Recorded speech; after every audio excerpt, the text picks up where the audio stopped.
Atisa Manalo, boring nga ba at nakakasawa na ang mga styling dahil pare-pareho lamang?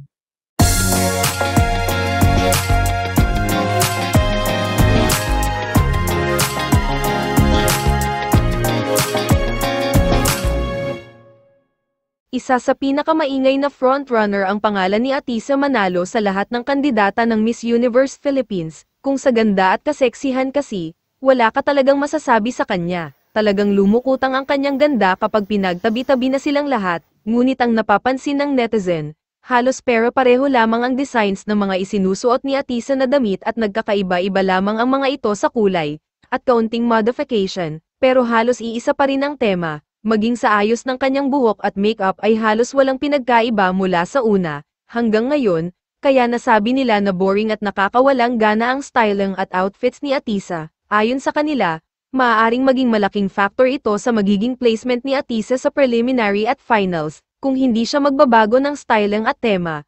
Malamang na mauungusan siya ng ibang mga dark horse na nagsisimula ng mag-shine at sure na maaagaw ang pwesto na dapat ay sa kanya.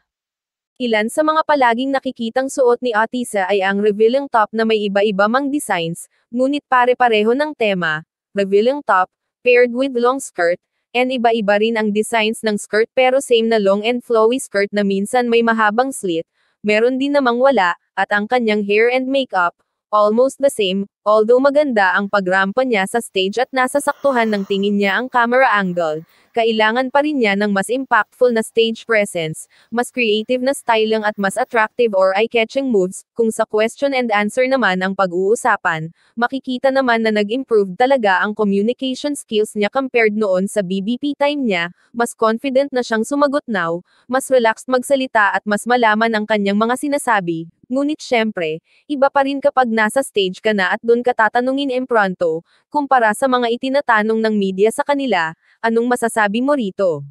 Please comment down below, please like and subscribe, thank you.